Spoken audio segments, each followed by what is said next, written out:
لن تزولا قدم ابن آدم، حضور نے خبر دی ہے ابن آدم کے قدم ہل نہیں سکیں گے. جیسے مجرم کھڑا ہوتا ہے کٹہرے کے اندر، اس کٹہرے میں سے ہل نہیں سکو گے حتی یسأل عن خمس، جب تک کہ 5 چیزوں کا حساب نہ لے لیا جائے. وہ 5 چیزیں کیا ہیں؟ کان کھول کر سنیے. عن عمرہ فیما افناہ، عمر کا حساب دو، یہ 80 برس اور 70 برس ہم نے تمہیں دنیا میں دیے، کہاں ضائع کیے.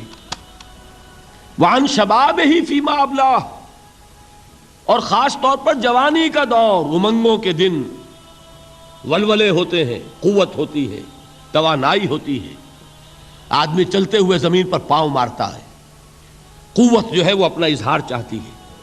یہ جوانی کہاں گلائی؟ حساب دو، ایک ایک لمحے کا حساب دو.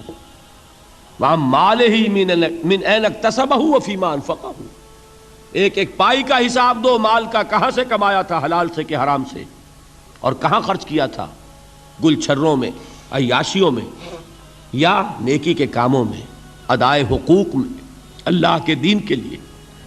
4 سوال ہو گئے. 2 زندگی کے بارے میں، ایک زندگی پوری بحیثیت مجموعی کہاں کس کام میں لگائی، اور خاص طور پر شباب کا دور کہاں لگایا. 2 سوال مال کے بارے میں، کمایا کہاں سے، حلال سے کہ حرام سے، جائز سے کہ ناجائز سے، خرچ کہاں کیا. اور آخری سوال وعما عمل فیما علم، جو علم حاصل کیا تھا اس میں عمل کتنا کیا. علم کے انبار لگاتے چلے گئے اور عمل کے آغاز کی بھی نوبت نہ آئی. یہ علم جو ہے یہ اس روز سب سے بڑا وبال بن جائے گا انسان. اتنا علم اور عمل کچھ نہیں، بجائے کہ کریڈٹ کا ذریعہ بنے یہ الٹا ڈیبٹ کا کھاتہ بن جائے گا. یہ جواب دہی کا احساس ہے کہ جس کی وجہ سے انسان کی ٹریجڈی جو ہے وہ دوہری ہے. کوئی حیوان اتنے بوجھ تلے نہیں، مشقت کی، محنت کی، اس زندگی میں ختم ہوئے، اس کے بعد کوئی محاسبہ نہیں. اس کو بھی غالب نے خوب کہا ہے کہ اب تو گھبرا کے یہ کہتے ہیں کہ مر جائیں گے، اور مر کے بھی چین نہ پایا تو کدھر جائیں گے. یہ ہے وہ ہیومن ٹریجڈی.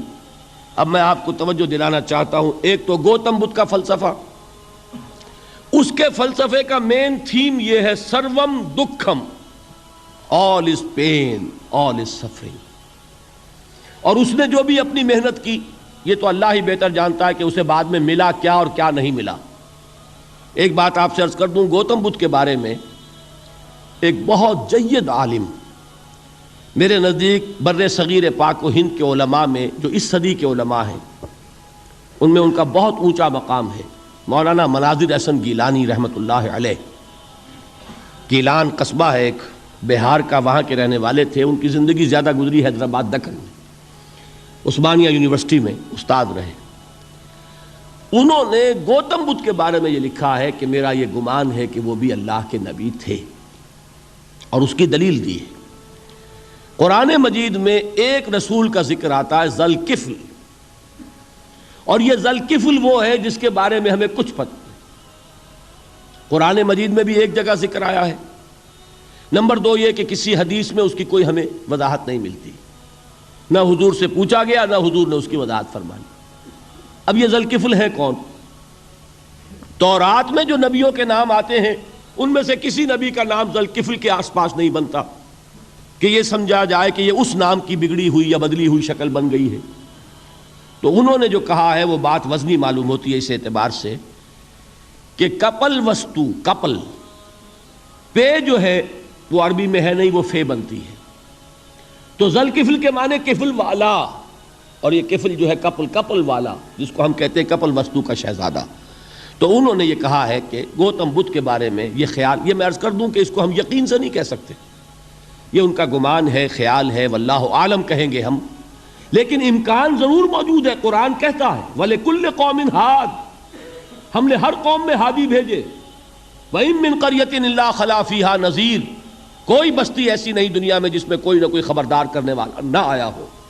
تو یہ ممکن نہیں ہے کہ وہاں نبی نہ آئے ہوں، لیکن ان کی تعلیمات اتنی بدل گئی ہیں کہ ہم ان کو پہچان نہیں سکتے. حضرت مسیح علیہ السلام کی تعلیمات اگر عیسائیوں سے ہم سمجھیں تو کبھی بھی انہیں اللہ کا نبی نہیں مان سکتے. یہ تو قرآن مجید نے آ کر حضرت مسیح علیہ الصلوۃ والسلام کی اصل حقیقت ہمیں بتائی، ورنہ تو خدا کا بیٹا ثالث و ثلاثہ ان کو کیسے ہم مانتے ہیں؟ لیکن یہ کہ قرآن نے بتایا تو جان لیجئے ہو سکتا ہے کہ گوتم بدھ بھی اللہ کے نبی ہوں، لیکن ہو سکتا ہے کہ درجے میں کہیں گے، یقین سے نہیں کہیں۔ بہرحال گوتم بدھ نے اس دکھ، رنج، صدمہ، غم جو انسان کا مقدر ہے اس کا مشاہدہ کیا، اور پھر تپسیائیں کی، علم حاصل کیا، رشیوں منوں کے پاس گیا، اس نے کوشش کی کہ معلوم ہو سیلویشن کا راستہ کون سا ہے، اس دکھ سے نجات پانے کی کوئی سبیل بھی ہے کہ نہیں، اس غم سے، اس نجات سے، اس اندوہ سے انسان کسی طریقے سے چھوٹ سکتا ہے یا نہیں۔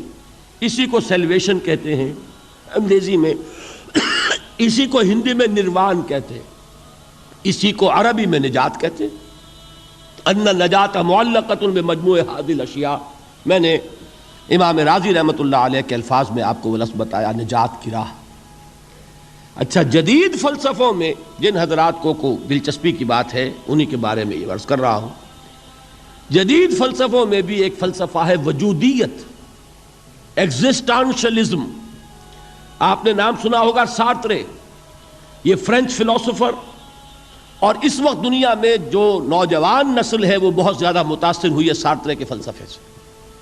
کرکیگارڈ پرانے دور میں اور سارترے اس دور میں، ان کے فلسفے کا نام ہے وجودیت، ایگزسٹانشلزم۔ اس کا مرکزی خیال بھی یہی ہے، انسان کے لیے دکھ ہی دکھ ہے، صدمہ ہی صدمہ ہے، رنج ہی رنج ہے۔ صرف یہ ہے کہ کچھ حساس لوگ ہوتے ہیں وہ صدمے کو زیادہ محسوس کرتے ہیں، کچھ ذرا ان کی حس جو ہے وہ کچھ ڈل ہو جاتی ہے، کند ہو جاتی ہے۔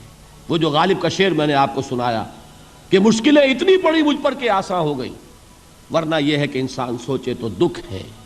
اب یہ دکھ جو ہے اس سے نجات کا کوئی راستہ بھی ہے کہ نہیں، یہ کوسچن مارک ہے، جس کا جواب ہے تیسری آیت میں، اِلَّا الَّذِينَ آمَنُوا وَعَمِلُوا الصَّالِحَاتِ وَتَوَاصَوْا بِالْحَقِّ وَتَوَاصَوْا بِالصَّبْرِ۔ جو ایک نا امیدی کی کیفیت طاری ہوتی ہے، وَالْعَصْرِ إِنَّ الْإِنسَانَ لَفِي خُسْرٍ، زمانے کی قسم ہے تمام انسان برباد ہونے والے ہیں، تباہی میں ہیں، گھاٹے میں ہیں، ٹوٹے میں ہیں۔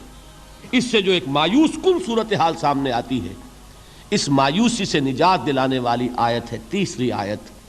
ایک راستہ ہے، یہ امید کی کرن ہے، تباہی سے بچ سکتے ہو، ابدی بربادی وہ بربادی۔ یہاں تو یہ ہے کہ ہم نے مشقتیں اٹھا لیں، فاقے جھیل لیے، تکلیفیں برداشت کر لیں، صدمے برداشت کر لیے، لیکن موت آئی، اس کا خاتمہ ہو گیا۔ لیکن اس کے بعد اگر خدا نہ خواستہ جہنم میں جھونک دیے گئے، وہ ابد الآباد تک کی، وہ ہمیشہ ہمیشہ کی جلن۔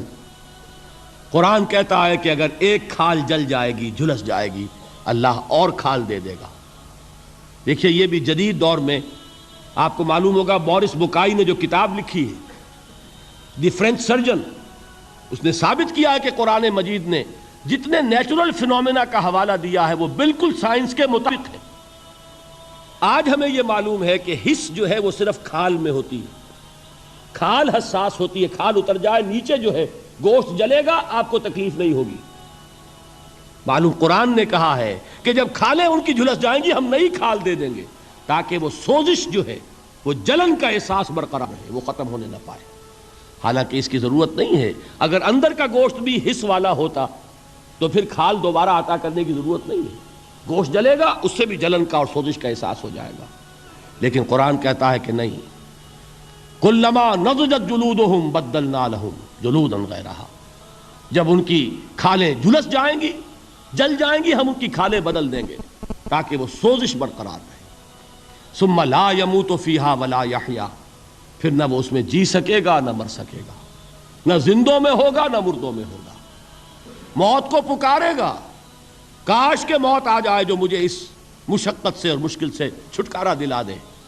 وہ موت جس سے اس وقت ہم بھاگتے ہیں، اگر خدا نہ خواستہ اس جہنم میں جھونکے گئے تو پھر موت کو پکاریں گے اور موت نہیں آئے گی۔ اس عذاب سے، اس ابدی ناکامی سے، اس خسران سے، اس ابدی ہلاکت سے بچنے کا کوئی راستہ ہے؟ وہ جو میدان حشر میں پکاریں گے لوگ، این المفر، کوئی جائے فرار ہے، کوئی جائے پناہ ہے؟ وہ جائے فرار، وہ جائے پناہ اس دنیا میں اللہ نے ہمیں عطا فرمائی، اسی کا نام صراط مستقیم ہے۔ الا الذین آمنوا وعملوا الصالحات وتواصوا بالحق وتواصوا بالصبر، ایک راستہ ہے۔